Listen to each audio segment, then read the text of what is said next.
सबको जय मसीह की। और आज भी हम परमेश्वर के वचन से मनन करेंगे। प्रभु परमेश्वर हमको क्या सिखा रहा हमारा यीशु। देखिए, इसमें प्रभु को स्तुति करने से आपके मेरे जीवन में जो नेगेटिव परिस्थिति है वो बदल जाता है। पुराना नियम से एक आध उदाहरण देखेंगे पहले, फिर नया नियम से भी चेक करेंगे।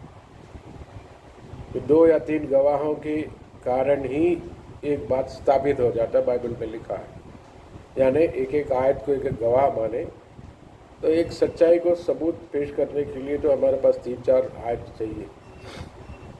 तो इसमें दूसरी इतिहास 20 अध्याय की 20 आयत से लेकर पढ़ेंगे, या उससे पहले से उस चैप्टर पूरा अगर यदि चेक करेंगे तो ये यहोशापात राजा, जो कि यहूदा देश का जो राजा था, वो प्रभु की आराधना करते थे। तो उसमें ऐसा हुआ, वहाँ पे अमोनी और मोवाबी और सईर पहाड़ी देश के लोग वो मिल करके इस्राएल से लड़ने के लिए चले आए। तो देखा तो बहुत बड़ी सेना आ रही है। तो यहोशापात को बात तो पता चला, तो उसने क्या किया, पूरा देश में उपवास रखा, प्रार्थना उपवास। फिर वो युद्ध के समय आ गया, वो लोग सैनिक आ ही गया, दुश्मन उसकी सेना।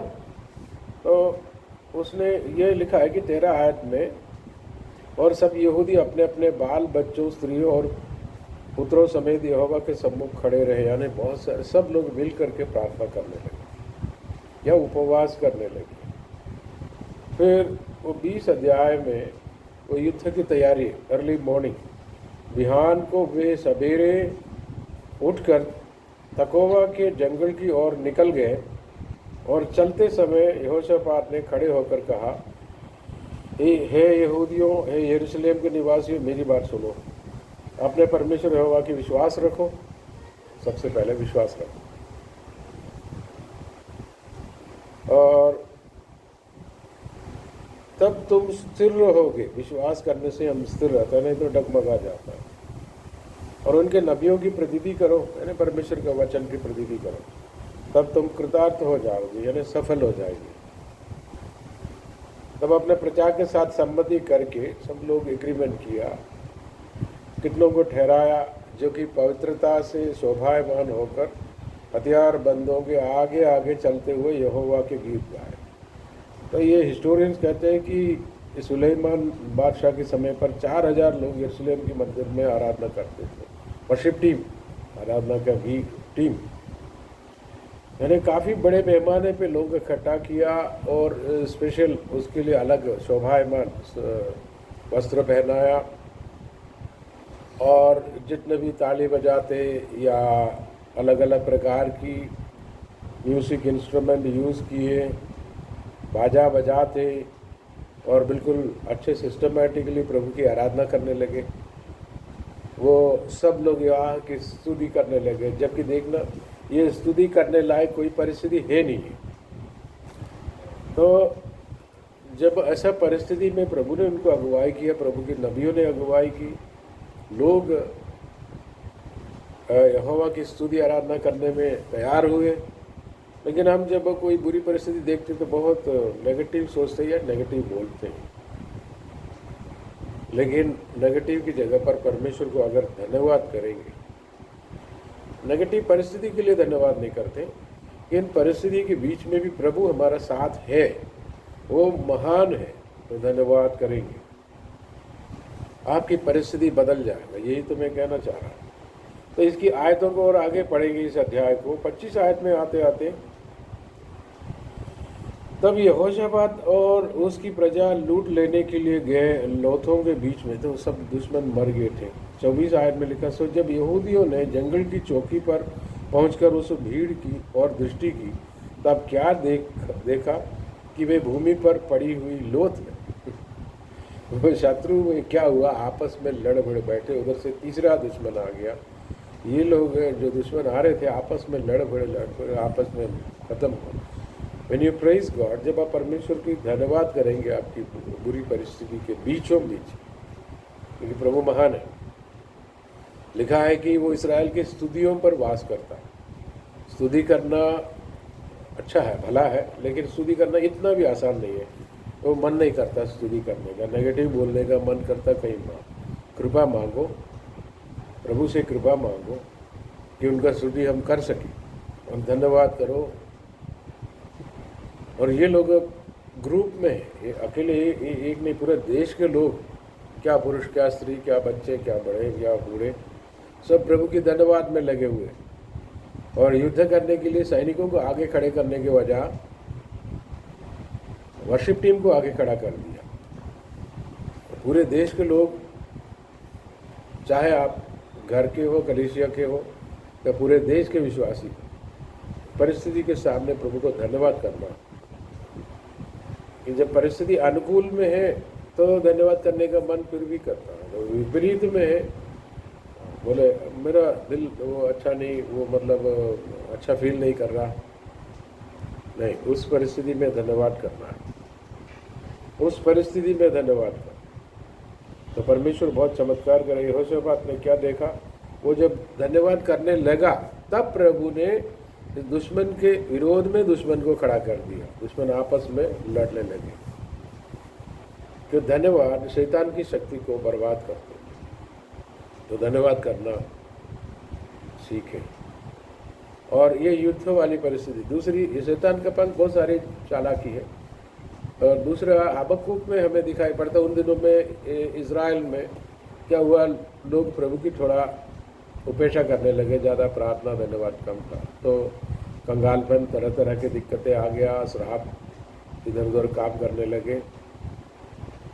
ये बता सकते हैं अनुग्रह कम हुआ। लेकिन प्रभु ने अपना दास हबक्कुक को खड़ा किया कि वो धन्यवाद करने लगे और कहने लगे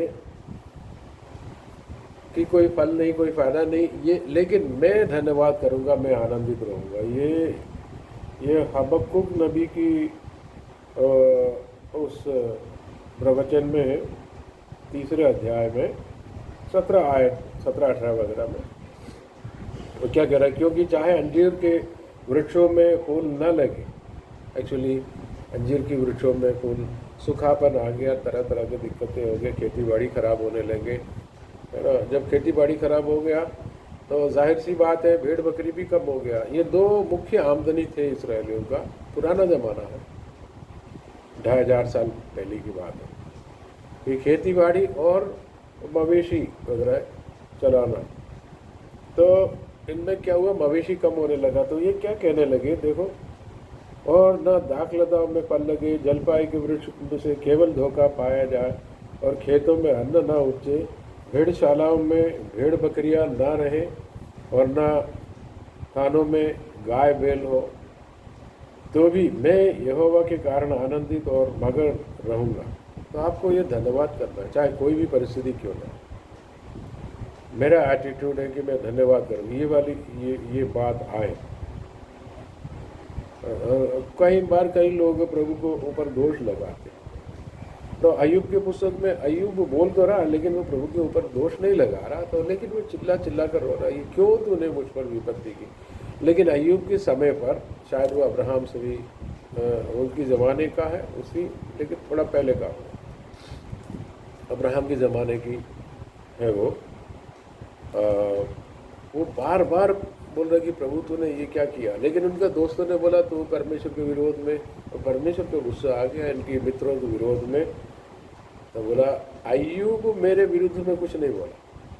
देखा, उसके दिल में बहुत दुख था, वो रो भी रहा था, प्रार्थना भी कर रहा था, प्रभु तूने क्यों किया। उसको मालूम नहीं था कि शैतान ने किया करके, शैतान ने ये काम किया करके बाइबल में लिखा है, अय्यूब की पुस्तक में लिखा, लेकिन अय्यूब को नहीं मालूम था।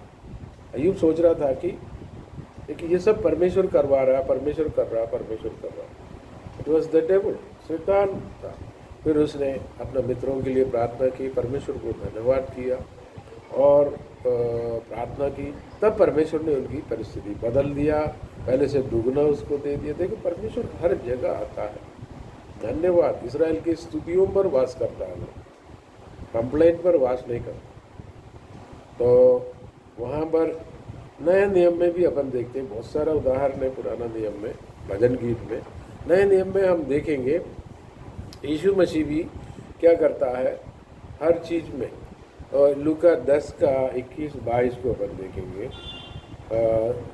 वो अपने चेलों को अधिकार दिया सब देने की। ये कई सुसमाचार में है। लूका 10 का 21-22 में उसमें लिखा है, यीशु धन्यवाद दे रहा। उसी घड़ी वह पवित्र आत्मा में होकर आनंद से भर गया और कहा, हे पिता स्वर्ग और पृथ्वी के प्रभु, मैं तेरा धन्यवाद करता हूँ कि तूने इन बातों को ज्ञानियों को और समझदारों से छिपा रखा और बालकों को प्रकट किया। ठीक है, परमेश्वर की खूबियत बोल बोल के धन्यवाद कर रहा। यीशु की नेचर है। देखो, जब यीशु मनुष्य बनकर आए, उनका नेचर है। वो रोटी बढ़ाने लगे, रोटी उठाया, ब्लेस किया। अरे यहूदी लोग का काम है कि परमेश्वर को धन्यवाद करते हैं, उसको रोटी को ब्लेस करना पड़ते हैं। वहाँ पर भी प्रभु धन्यवाद दे रहा। वो मरकुस 6 में है और भी जगह पर। और यूहन्ना 11 में उसके 41 में अपन उसको चेक करेंगे। और बड़ा चमत्कार करने से पहले देखो, प्रभु परमेश्वर पिता को धन्यवाद कर रहा। इसमें यूहन्ना 11 का 41 में, तब उन्होंने उस पत्थर को हटाया और फिर यीशु ने आंखें उठाकर कहा, हे पिता, मैं तेरा धन्यवाद करता हूँ कि तूने मेरी सुन ली है। परमेश्वर को धन्यवाद कर रहा। नेक्स्ट चमत्कार हो रहा। चमत्कार होने से पहले धन्यवाद। हमारा विचार है कि कोई मिल जाए, प्रार्थना का उत्तर, कोई चमत्कार हो जाए तो मैं धन्यवाद करूँगा। ये परमेश्वर का थिंकिंग है कि पहले धन्यवाद करो तो चमत्कार होता है।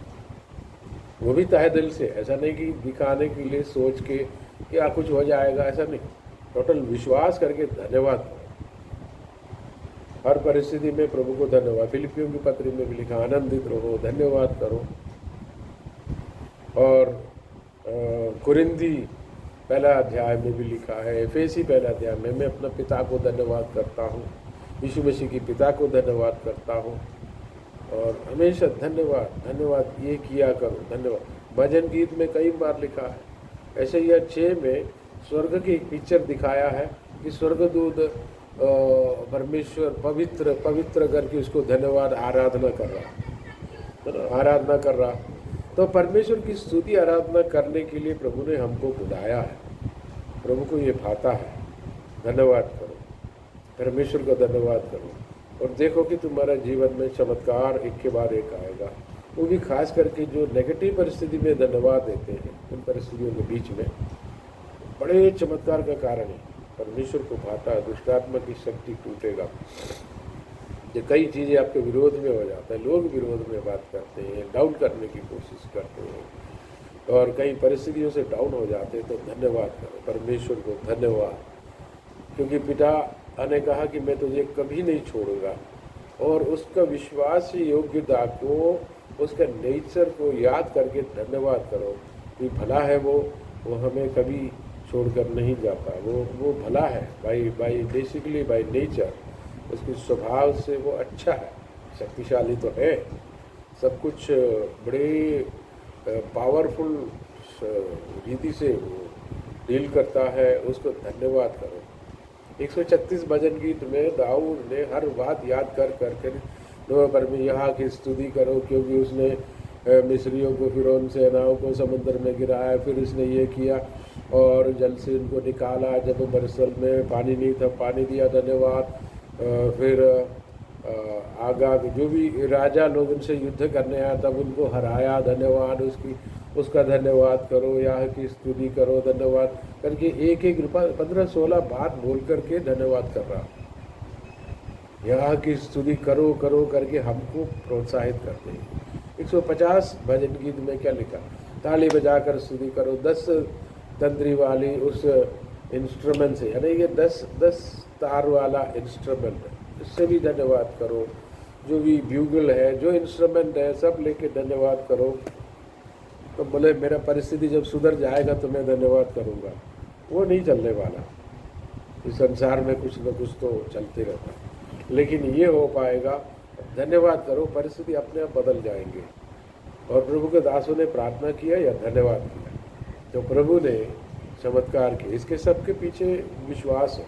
आज हमारे लिए भी यही बेहतरीन तरीका है कि तहे दिल से प्रभु को धन्यवाद करो, चाहे कुछ हो या ना हो। हबक्कुक हमको सिखा रहा है, यशायाह नबी सिखा रहा, और सब बाइबल की आयतों में धन्यवाद वाला नेचर है। यूसुफ का नेचर देखो, वो कंप्लेंट करना उनका आदत में नहीं है जब धन्यवाद करते हैं। तो इस तरह प्रभु ने आपको मुझको सिखाया है। Let us begin to praise God. आपकी घर की परिस्थिति कुछ भी क्यों ना हो, और शरीर में दिक्कत कमजोरी हो या आर्थिक कमजोरी जो भी हो, let us begin to praise God. इसलिए नहीं कि इतनी प्रॉब्लम आ गया, इसलिए कि प्रॉब्लम के बीच में प्रभु है।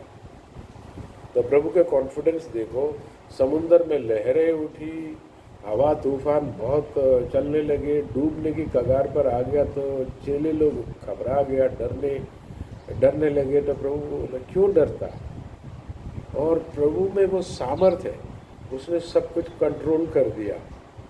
जब एक चमत्कार होता तो आप जाने अनजाने प्रभु को धन्यवाद करते। तो अभी से क्यों ना शुरू करें। Let us begin to trust our God. आइए हम प्रभु को धन्यवाद के साथ स्तुति करेंगे। ये सारी परिस्थिति हमारे घर में या जीवन में या आर्थिक परिस्थिति में या देश में प्रभु 100% बदलाव लाएगा। आइए उससे पहले हम धन्यवाद करना शुरू करेंगे, आप और मैं। Let us begin to praise God. प्रभु को धन्यवाद, प्रभु को धन्यवाद। निश्चित रूप से ये आपकी धन्यवाद वाला ये जो एटीट्यूड है परिस्थितियों को बदल देगा, तो सिचुएशन चेंज होगा। परमेश्वर पूरी सिचुएशन को चेंज कर रहा। इसी साल में प्रभु अनुग्रह का एक माहौल वो दे रहा है, अनुग्रह वो दे रहा है। प्रभु को धन्यवाद, यीशु नासरी को धन्यवाद, पिता को धन्यवाद, पवित्र आत्मा को धन्यवाद, जो स्वर्ग में विराजमान परमेश्वर को धन्यवाद। हम धन्यवाद करते रहेंगे। खुदा आपको बरकत दे। आमीन।